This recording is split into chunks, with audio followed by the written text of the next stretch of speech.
If you found this, thank you so much. The stream had a little bit of a problem where I double clicked and accidentally ended the stream early. So, new link for the Curseborne Backer hit stream. Oh, awesome. Thank you.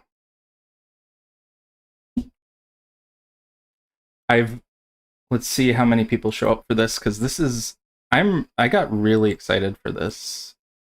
I was really hoping that something like this would show up, and I wasn't expecting that we would get this until after Halloween or something, because the PDF previews were coming out. Actually, I should do the introduction because no one knows who you are. Some people might not even know who I am. I'm the Awkward GM Corbin, he, him. You can find me here and on Onyx Path's Twitch. First off, I'd like to introduce my guest for tonight, one of my old players, Vlad. Say hi, Vlad. Am I live? Hello. Yeah, you're live. You're live now. All right, I'm Vlad. Any pronouns? And I'm here. Awesome. Now, to start things off, and I do apologize for the delay on this, but I cannot show any images or anything of the backer PDF because it is currently in, well, because it's a product and the entire thing is by the product, what have you. I just like talking about this stuff because I am very enthusiastic about playing role-playing games, and when you're a game master and you need players, you're going to tend to have to look for you have to evangelize to people. You have to advocate for games, and that can also come across as like promoting a game as like a marketer, which I don't get paid for this. The only thing that the only thing I get paid for is like the 2 cents or something per view for this. So I do like making community content stuff. And Vlad, you just submitted a writing thing, right? A bit. Congratulations. I hope it goes well for you. And good luck with it. Now, I'm going to bring up my copy of this because I was reading through it earlier today. You've got your copy, right? Yep. Okay. So let's start things off. What was something that jumped out to you as like you really like about it? Just like, was it first impressions? First impression is that, the art is gorgeous, and like 95% of the art really fits for the theme, the vibe of the game. Mm-hmm.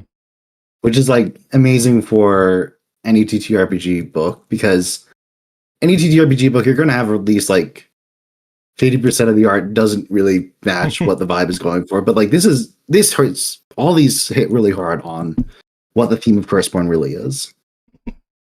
Agreed. I really enjoyed that it has artwork for literally every family, like not just the lineages, but the families. There's some pieces of art that I wish showcased a little bit more of like what that family looks like, in particular for like the primal and the outcasts. But other than that, was the outcasts. I wish they had more of their like semi-liminal forms in there. Yeah, but that's stuff that we might see in the future when they come out with, if they come out with like lineage specific books or something. I know the player's guide is going up on Backer Kit next week. I think first week of October. October 1st. Yeah, awesome.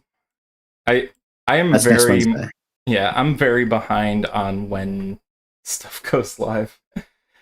I may stream on Onyx Path's Twitch, but I am not privy to any behind the scenes information really about like when releases happen. I feel like most of the time those decisions get made and you're gonna see it like the week or week after that like the decision has been finalized. I say that weirdly. What I mean is if you want to know when something's coming out for Onyx Path, read the Monday meeting notes because they'll announce when something's going to go live on Monday, and usually it's going live like that Wednesday or Thursday, depending Yeah, on I was what it surprised is. that like this was semi-surprising, semi like sprung on us. But yeah, definitely. My thing was we've been getting the revised manuscript previews every the last Friday, no, the last Wednesday of every month, I think it was. Hmm. I might be wrong about the day, but basically we had the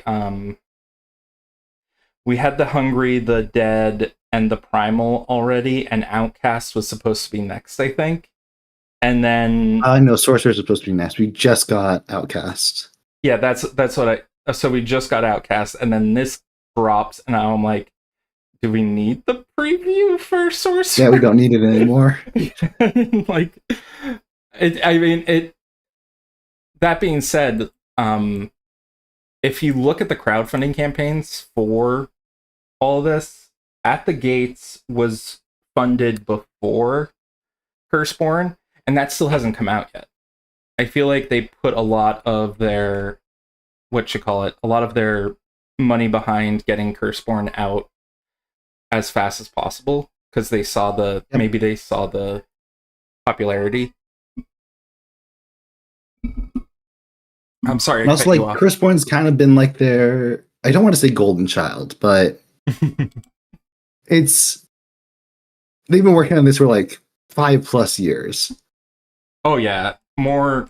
They've been working on this longer than they've discussed publicly. I think to an Hmm. extent because I know they said like in some of the Twitch panels that like yeah something like Curseborne has existed, but the Curseborne itself idea didn't exist until like X year ago or something. It's fun. I get really like hyper fixated on behind the scenes stuff. And I wish I had noticed that the deluxe copy of the PDF gave us a behind the scenes pamphlet that didn't jump out at me. In any case, let's get delving into this book a bit more. I would like to thank Vlad also for providing some questions. For if you have any questions about the backer PDF or something you want to highlight, please message us. That way, put it in the YouTube live stream chat, and I'll try and get to it as soon as we can. We have a few questions that Vlad wrote up before this, which I would love to delve into. Let's start with favorite lineage. Which one's one of yours, Vlad? Let's see. For the lore, Outcast. I've always been a big Outcast fan, but for the mechanics, I think they have to go to the Primal. Why for lore the outcast? For the Outcasts, it's like I've always been a big Changeling fan, and these are the quintessential. You have been warped from your world because you have become something else that is not of this world anymore. Hmm, I get that. And then mechanics And plus, wise, having like a whole like different form, secret form, is always oh yeah, nice. is that why mechanically you like the primal? Yeah, like with the Outcast, you do have your semi-liminal form, which is a very cool transformation that you get. But with the primals, you are able to pick and choose basically from a huge list that I think is amazing that they managed to make that change from like the backer PDF to the No, not the backer PDF, but like the manuscripts from to the backer PDF. Oh, the improvements that they've done for so there are a lot of major improvements when it came to the primal specifically, and a lot of the other ones too. Excuse me. I think my favorite one, agree, it's the primal because they fleshed it out a lot more.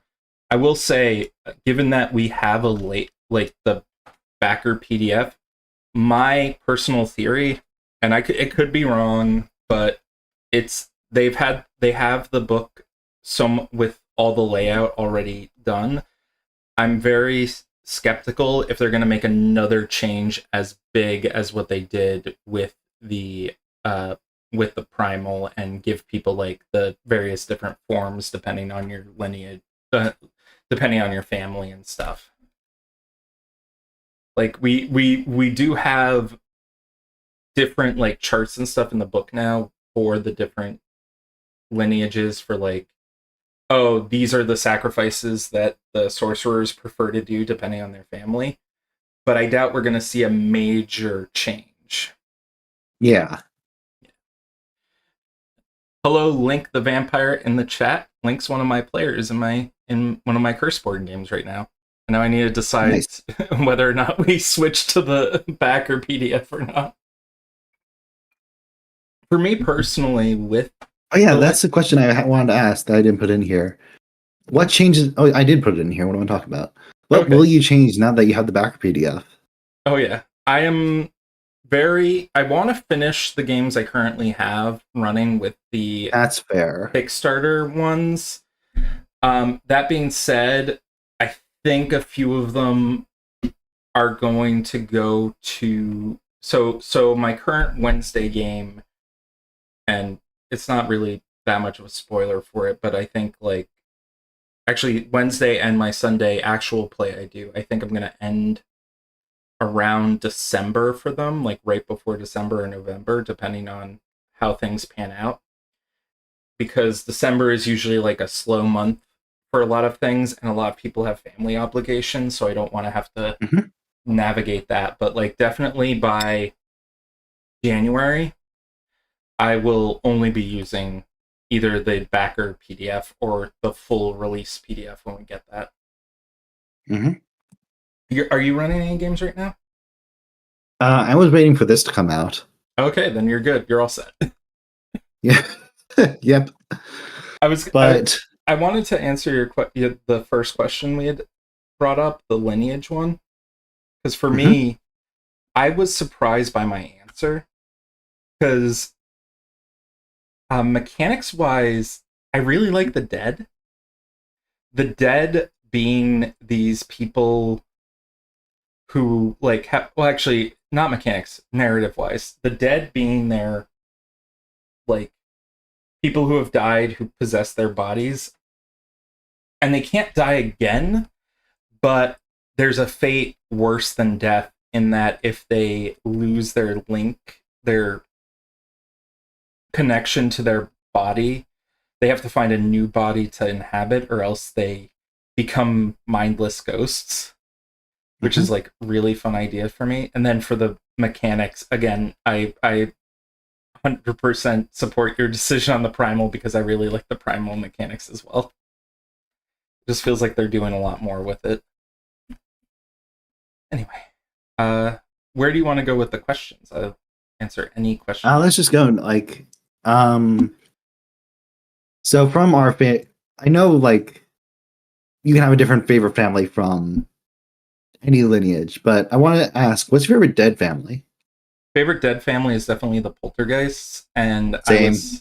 I was someone who really pushed the idea of poltergeists possessing non-human bodies, which when I saw the poltergeist family character art, I was like, oh, that's a mannequin. I was really happy about that. Actually, I want to change my answer. Yeah, go for it. For the dead, for me, my favorite is actually the wardens. Really? Because the wardens? And I think it's mostly partially the art, but the Wardens have always been this, and especially with the Gentleman's Guide, not Gentleman Gamers, been videos. The Wardens have basically been revealed to be like this, like I like how on the surface they appear to be this super nice, like the only good family.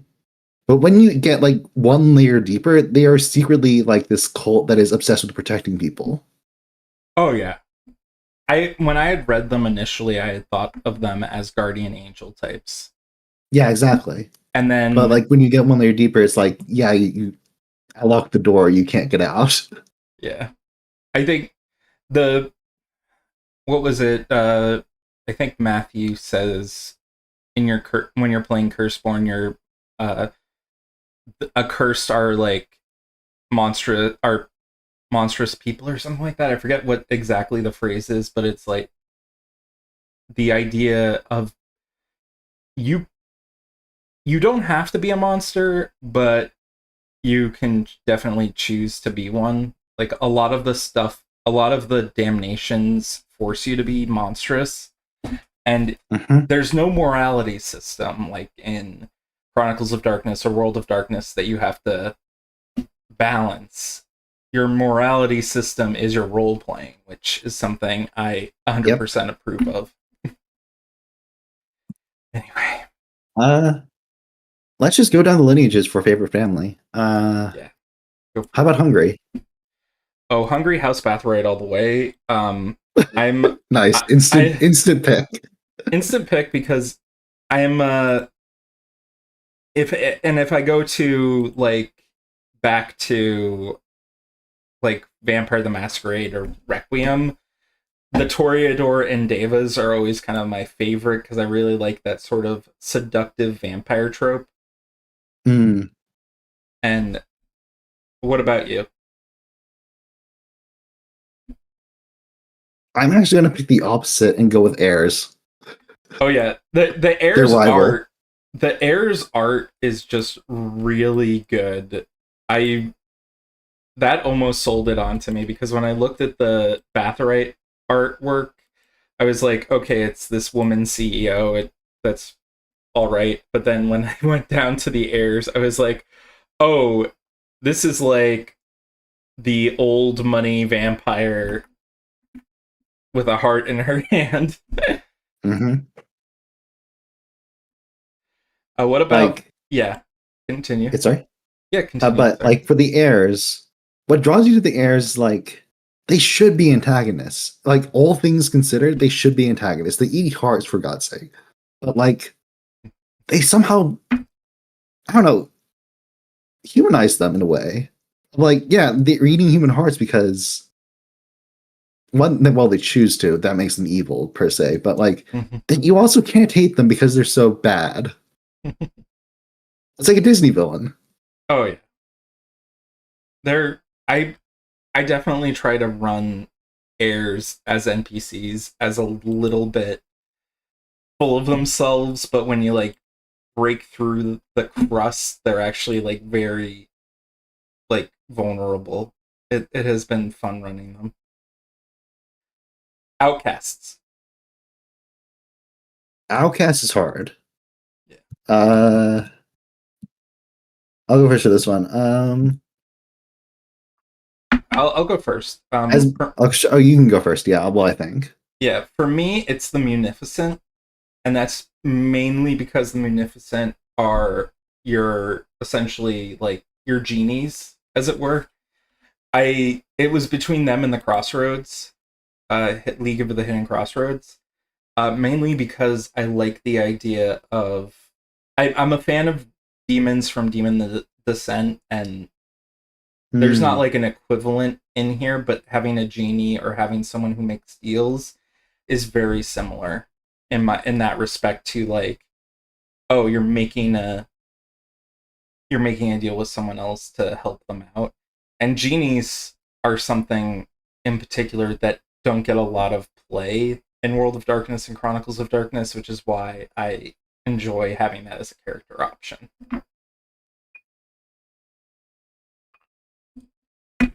Have you managed to narrow it down?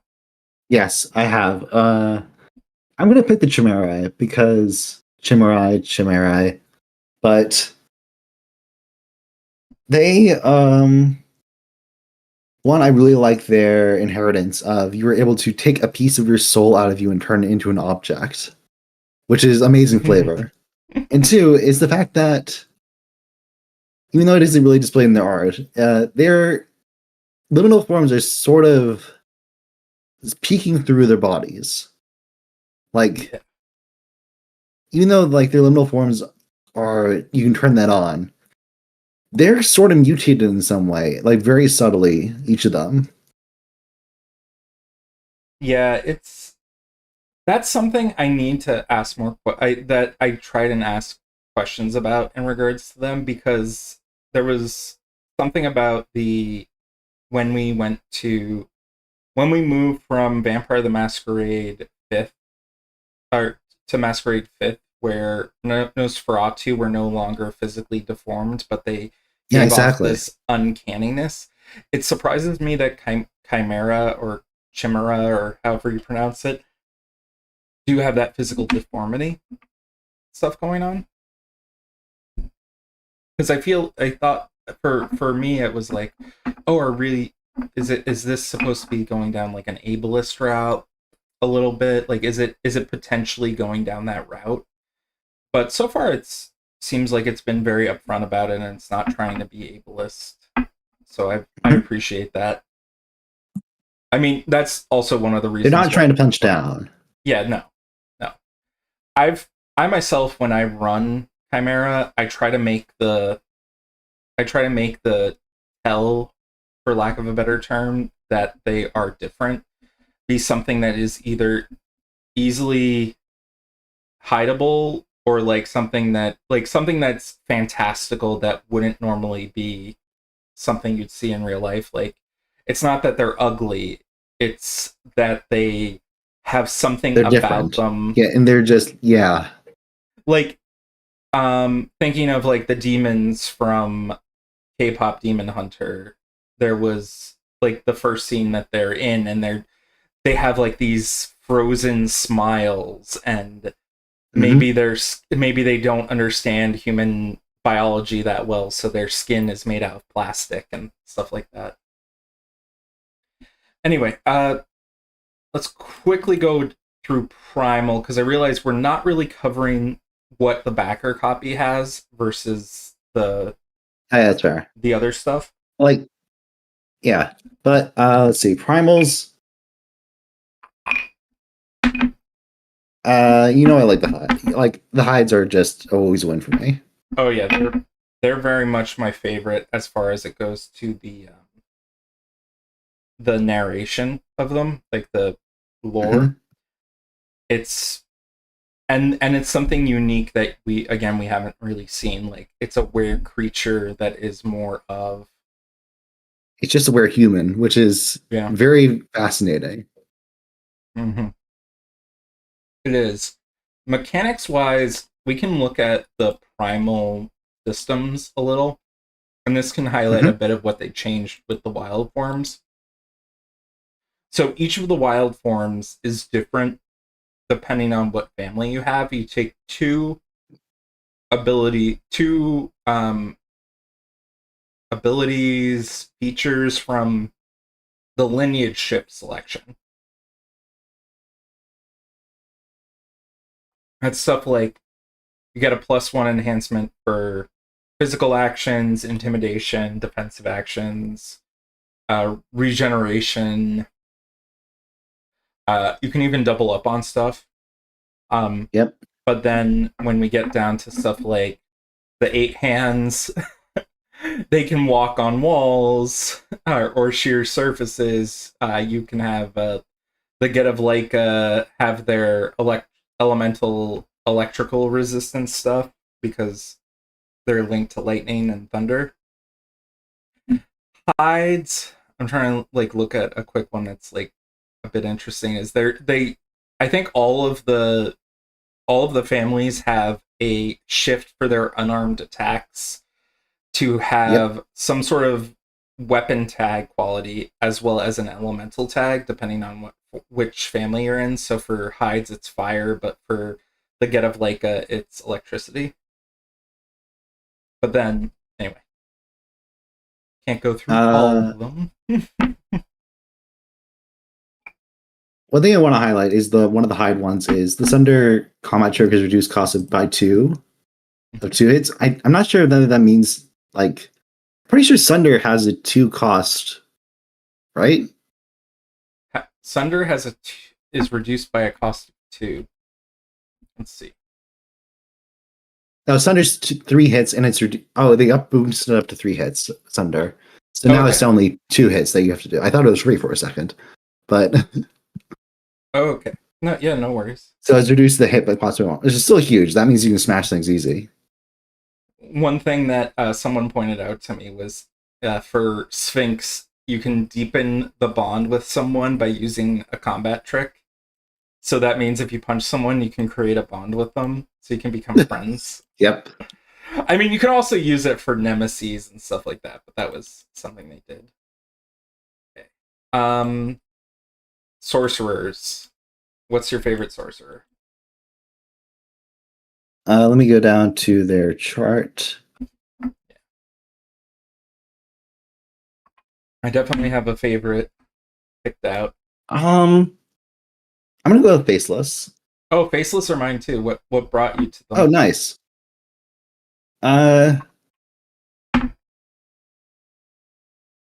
Being like both Robin Hood and the Mafia at the same time is a very interesting concept to me. Like, you are both the person who does the crime, but also gives back, but you're also still doing the crime. Yeah. It's a fun one. Definitely a fun one. My favorite thing about the Faceless was just the name. Yeah, that too. Whenever I run them, I have them use illusions to make their faces blink. Ooh, I like that. I wish they leaned into it with the art, but I honestly don't. Like, it's my own headcanon. It is not canon, but it is fun. One of my Link in chat asked if the useful item spell is gone.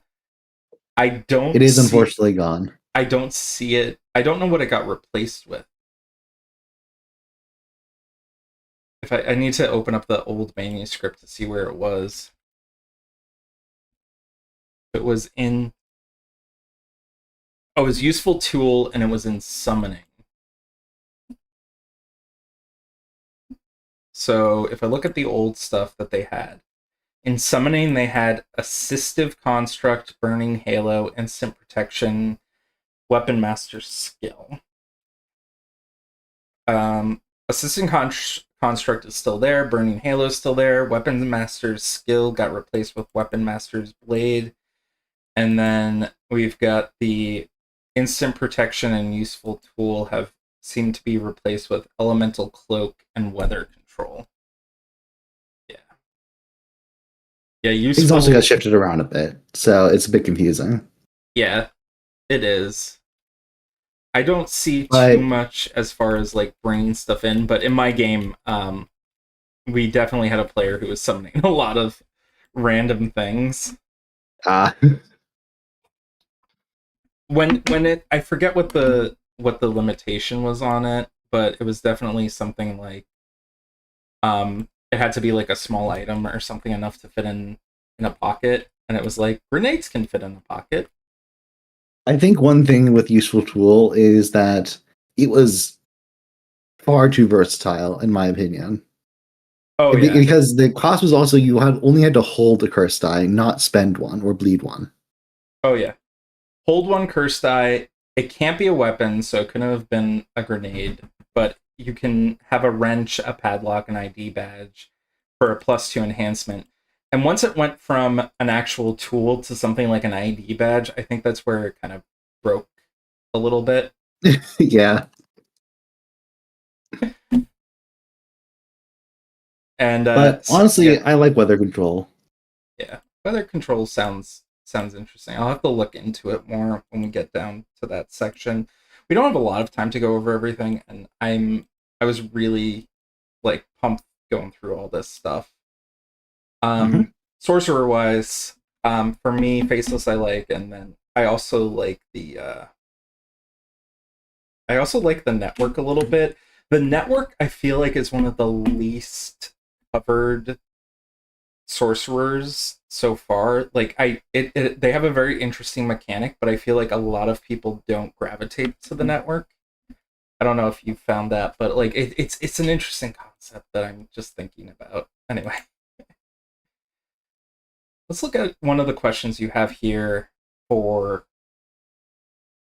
uh something that's new. Maybe. Actually, I guess we don't really have that in there as a question.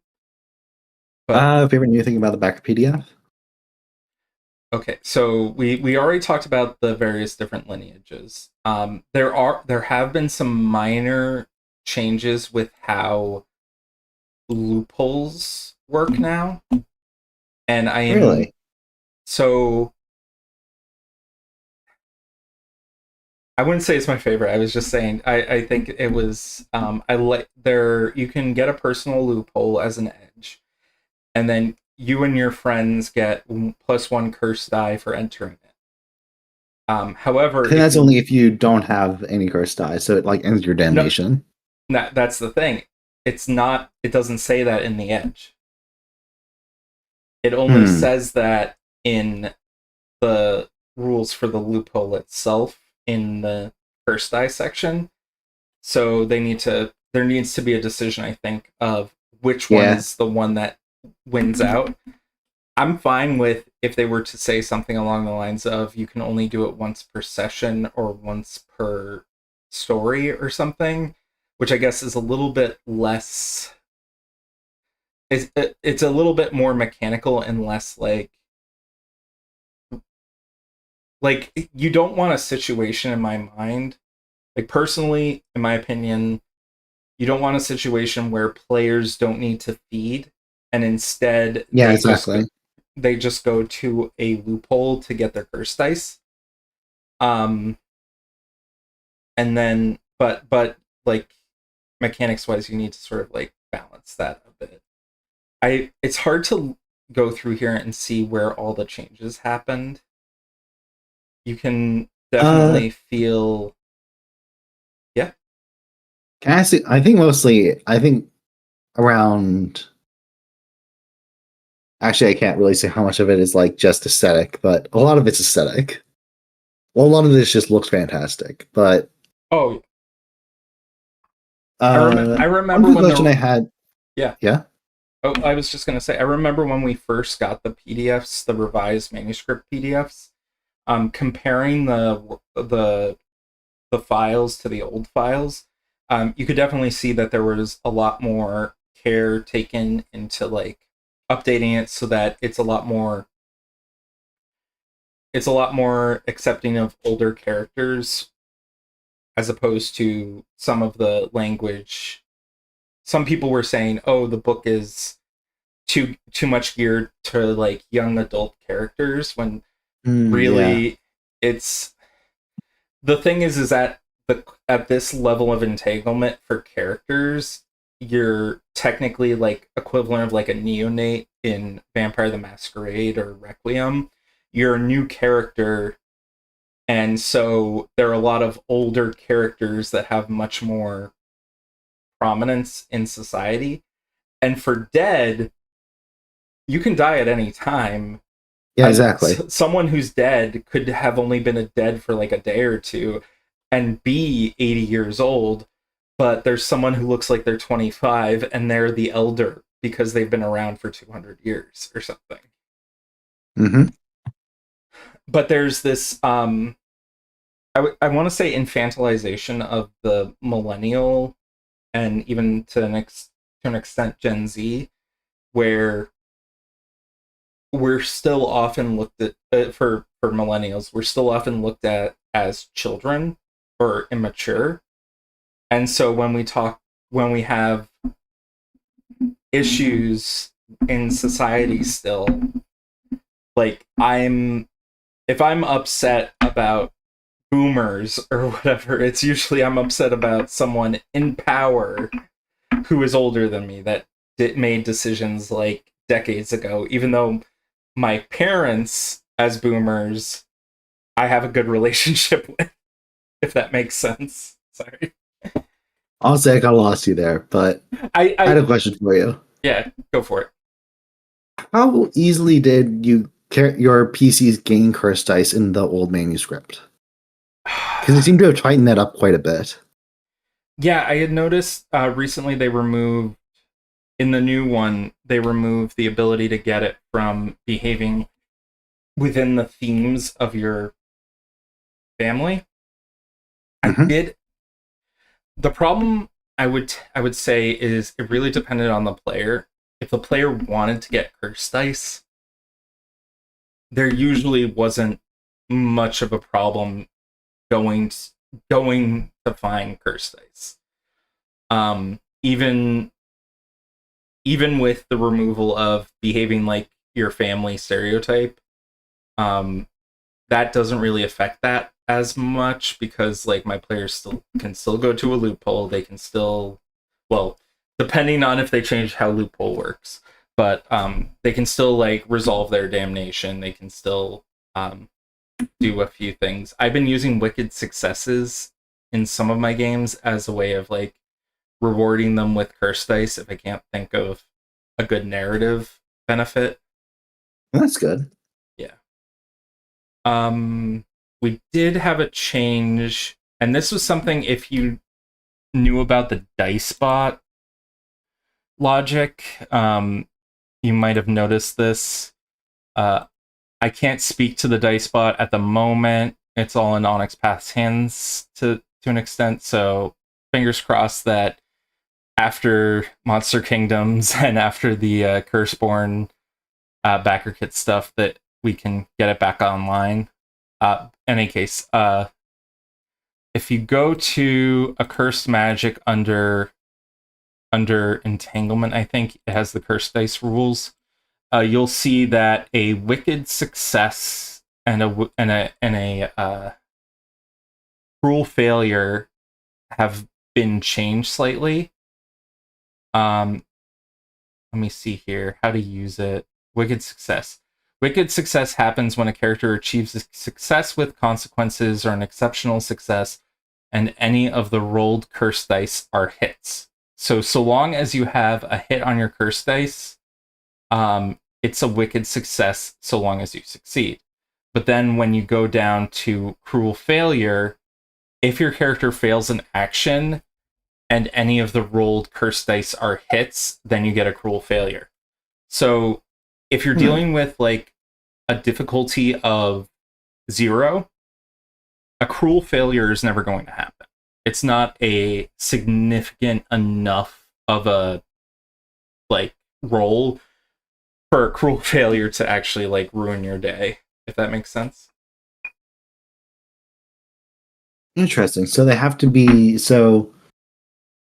Wicked success and cruel failures both rely on your curse dice hitting.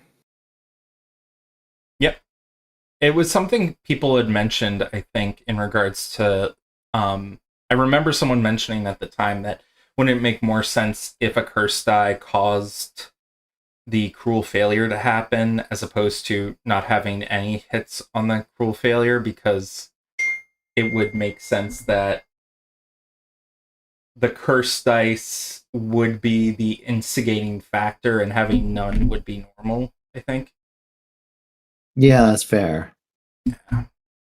And then I like that.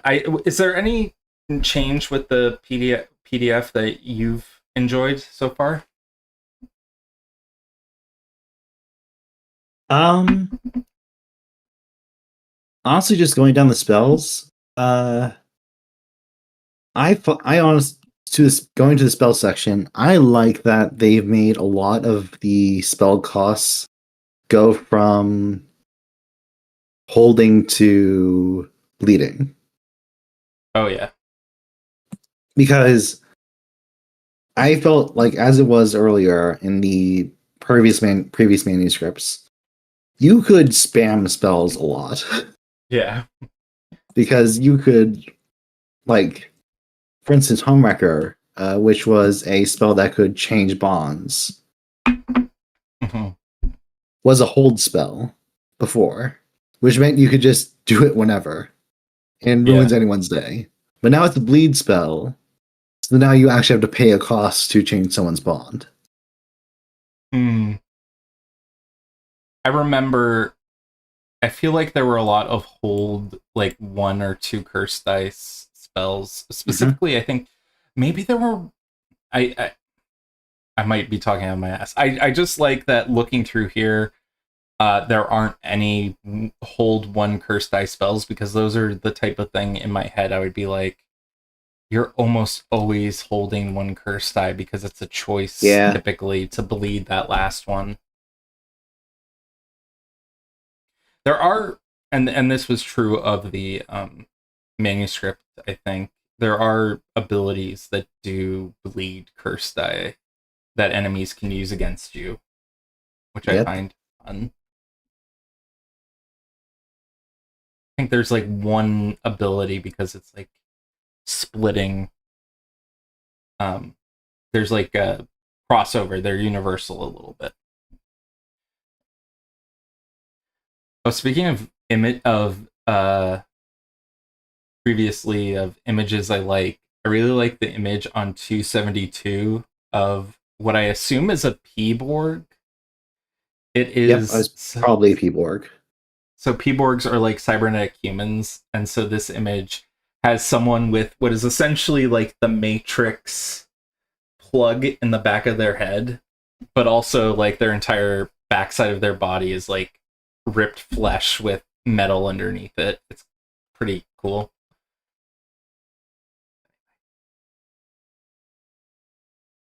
I'm excited to delve deeper into this because for me, I was one of the first people I know who was asking for Onyx Path to do something like this because we weren't getting any green lights on if there was going to be more Chronicles of Darkness stuff for a long time. And I had brought up what if I brought it up in the forums, like what if there was an urban fantasy or urban horror story path game. Unbeknownst to me, they had been working on an Yeah, they've urban been working on fantasy it secretly, and they were like, secretly. "Oh, we can't say anything, but he's onto something." They could, well, they it wasn't they did say something actually afterwards, which was they asked the in the Monday meeting notes, um they Rich had asked what people thought about it, and so we had like a bunch of comments in that blog posts of people like supporting it and stuff like that. I I'm I've kind of changed my tune initially when I was getting into it because I was like, oh, everyone should switch over to a new one because like this is going to be awesome. Get in on the ground floor. It's the new shiny thing. And I've since been like, if you like Chronicles of Darkness or World of Darkness and you don't feel like you want to switch to Curseborne, that's fine. I understand Hmm. that. I Curseborne doesn't have some splat like doesn't have equivalents of some splats in Chronicles of Darkness. Even to an extent, I would say they've done a lot to differentiate themselves from traditional ones. Even the House Bathorites, even though I compared them to Toreador and Deva from Vampire Masquerade and Requiem, they are blood bathers, so they're Yep. doing their own twist on that. And then they have a lot of interesting lore in regards to like how they treat each other, where do they get family members from, and things of that nature. And I like that. I'm very much happy that we get some in particular for primal. I'm really happy that we get primal that you like where creatures that you would not get in. I think Werewolf the Apocalypse, they did a thing where they were like, oh, werewolves are the only ones left because they hunted all the other were creatures to Yeah, I extinction. remember that. It's It's like, like, why? What? Why? It's like, yeah, it's like, how'd you it's put that like, restriction on yourself? I mean, it was the whole apocalypse idea. Probably they wanted to make sure that, like, Yeah, werewolves are I, special, but like this one, you don't have that. I, that's a lot of the difference between like a dystopian edge lord type role playing game versus one that is more has more modern sensibilities. Like, to some extent, people are like, "Oh, you can't talk about genocide in a tabletop role playing game," and I'm like, you can to an extent. You just have to be like You have to be respectful. respectful, Yeah, but like which often the Apocalypse was not. yeah, it was there's something I like to refer to as like 90s racism, which is the type of racism you'd find in like Power Rangers specifically is the one that comes to mind, where you would go up against a rat monster and it would have a beret and a baguette and it would have a outrageous French accent. I see. And like it was like, We're oh getting yeah, we're getting a little bit off topic. no, but yeah, like in regards to like the Bathorites have their own thing. We do have a lot of the like were creatures, like we have the were spiders, we have the only were creature I am like not able to like wrap my head around is the raptors, but that's like because they're We're bird slash snake. Yeah, yeah, they're birds. like we're dinosaur. Yeah. It's very it's hard to wrap your head around it when like they're just a very broad spectrum of bird, snake, reptile, dinosaur, all those ancient, like basically anything that's ancient and still around today. Yeah, I will say I will say that the if someone came up to me and said, "Oh, Curseborne is just diluted World of Darkness or Chronicles of Darkness," I I have heard def that. you can't you can't even make the comparison in my opinion, because if Mm-hmm.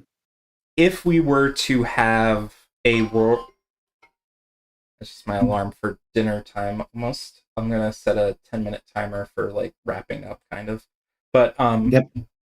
if you were to put in the werecats, the Sphinx, I mean, or like the Spawn of Vodnik, the Hides, the Eight Hands, and the Raptors into a new World of Darkness or Chronicles of Darkness book, you would get pushback to an extent because they don't match the existing lore. Like, specifically for Werewolf the Apocalypse, we already said were creatures don't exist outside of a select handful. And then for Werewolf the Forsaken, uh, there are somewhat of were creatures, but they're Like all linked. hosts, sort of. Helios in Forsaken has werebulls. I don't know if you knew about I that. never knew that. So they're people who transform into half man, half bull, like kind of like minotaur type things, because they're like the equivalent of Helios's like werewolves that Luna has, because they're both the same type of spirit. But like every were creature in Forsaken, if there is one, is kind of linked to the spirit world, and also sort of linked in a partial way to a sensitive topic of indigenous peoples. So like the reason werewolves in World of Darkness are linked to spirits is because of indigenous people in the United States. Like it was linking with that, similar with Chronicles of Darkness, as Chronicles inherited a lot of that baggage from World of Darkness. And then when it I comes think. Oh, to sorry. and when it comes to Primal in Curseborne, we don't have that. We don't need to rely on the heritage of World of Darkness and Chronicles of Darkness, so we can divorce that aspect from the setting and investigate were creatures without having to really delve into the unsavory aspects of edgelord 1990s Yeah. RPGs. And that's the type of thing where, like, someone might say, oh, don't make a new James Bond with a woman, make a new spy movie with a woman lead. And some people will still also get upset about that, but the crux of it, of what I mean, is put Curseborne in World of Darkness. It's not Curseborne anymore. It would be something else entirely. Yeah, exactly. Having it separate is a benefit in my mind. Sorry, I ramble. That's fine. But yeah, there's a point I wanted to bring up. Right, I remember now. It was that I think Curseborne, like you said, really benefits from being its own thing. But I have heard comments of, oh, isn't this just a shallower, more like not washed up, that's not the right word. Diluted. Diluted, that's the word. Diluted version of like Chronicles of Darkness. And I'm like, dude, Chronicles of Darkness and World of Darkness have over 20 years of stuff behind them. Yeah. Let Curseborne do its own thing. Like it's a new thing that's coming out on the block. You can't immediately like discount it for being new. That's not how it works. Yeah. No one in their right mind should get upset when, I don't know, like a new urban fantasy movie or TV show comes out and it's not Buffy. Like, it'd be Yeah, like, exactly.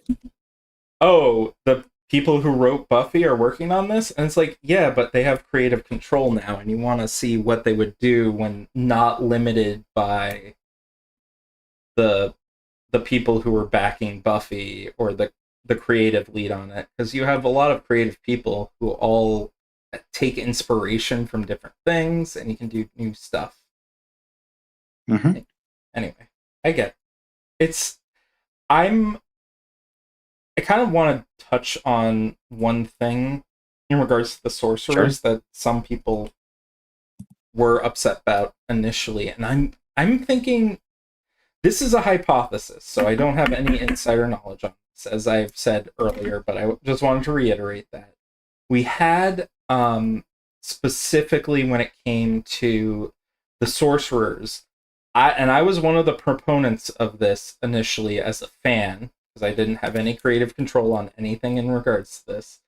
I wanted sorcerers that were more akin to sorcerers and less akin to mages in World of Darkness and Chronicles of Darkness, because if we're going to have like cross compatibility across all the different lineage types, you having the ability just to cast any sort of magic kind of negates the abilities of other splats, you know? Mm-hmm. And so that was one of Mage the Awakening's big issues. Yeah. And so I was one of those people who pushed that, and I think I've changed my tune a little bit on this, because talking with people about it has really convinced me that I am not against it entirely to have those sort of custom abilities, but I am against it for like beginner characters. Like, so the low entanglement sorcerers don't have that ability. And there has been They just copy anything, yeah. Yeah. And there has been discussion publicly in the Discord group amongst people that I think are mostly not people who work as freelancers for Onyx Path, but maybe a few people mentioning it. Like, if you ask Matthew Dawkins, the Gentleman Gamer, where the like creative magic, creative thaumaturgy type stuff is for sorcerers, he'll point to the world below where they have a creative version of magic where you can create your own spells and things like that. Kind of like a more simplified version of Mage the Awakening system. And there has been a lot of talk by people of, wouldn't it be cool if when you get up to the higher entanglement levels, you can start making your own spells because you're more trained as a sorcerer and stuff. And so once people started saying that, I was like, oh, I think that's all right. And I think that people have convinced me on that if it's locked by level, essentially level, I'm a little bit more inclined to accept it as opposed to having that access once you start. Which actually makes me want to know if they changed how spellcasting worked for sorcerers. What you mean? So sorcerers have spell mimicry, which is an ability to mimic the supernatural powers of other people. And Yes, they made it so that it can be any shared tag. It can be anything with a shared tag, not just only sorcerer related stuff, which I thought was extremely limiting. yeah. It basically meant you could only copy from other sorcerers or sorcerer adjacent stuff. Now you can copy from anything that's shared. Yeah. Any sports with the shared attunement for lineage, she must otherwise meet all prerequisites for the spell. Okay, so you can only...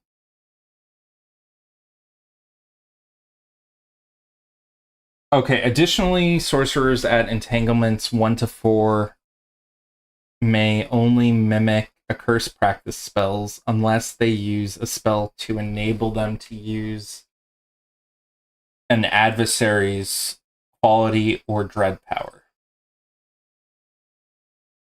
I would need to read. One thing I want to point out about that, they Yeah. did specify for sorcerer antagonists who just have qualities that yes, they can cast sorcerer spells. Oh, okay. So that allows them to mimic antagonists. Well, parts of antagonists. I do remember a lot of the issues I had with the manuscript that I put in the feedback forum that got sidebars and stuff. Now, one of the things I brought up was not all accursed, which is the if you look on page 339, I think, or 338, not all accursed says here, you'll note that some adversaries here are similar to accursed player characters, but work in different ways. This is intentional. And this was brought up by me, or at least somewhat by me. I bet there were other people who thought this too. Like, you have a werewolf or a shapeshifter type antagonist, and they have a weakness of silver. But primals don't have weaknesses to silver. So, like, why do they have that? Because it's like antagonists. They're different. Yeah, they're different. And to an extent, I don't know if I'd actually use the vulnerability silver. I might use a different vulnerability, but like the idea that a werewolf is weak to silver, but not all werewolves are weak to silver. Like, I don't know why that would happen. If that makes sense. Yeah. Anyway.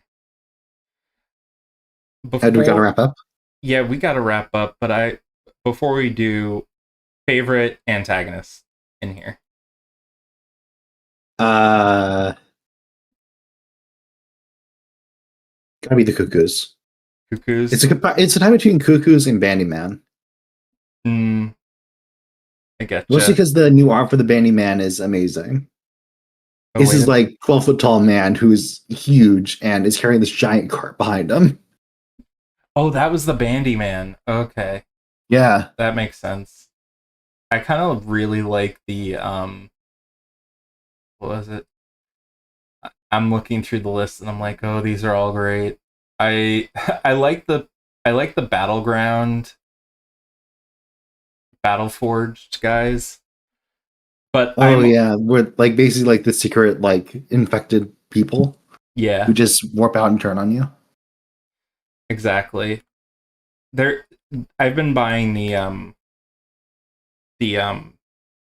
tasty bits Tasty bits. Yeah, every month, and the doppelganger one I purchased and really enjoy. nice. Anyway, where can people find you, Chris? Or sorry, where can people find you, Vlad? Uh if you look up Super Vlad on the story teller vault, I have some products there. But I'm not I'm kind of off the grid. So yeah, you can find me on Yeah, Discord. I'm there on Discord, on the Discord server as well. I'm there a lot. and you can ping him. Yeah, ping me. He's got the at ping me no matter what thing, but don't ping him too much. Don't Don't worry. abuse the privilege.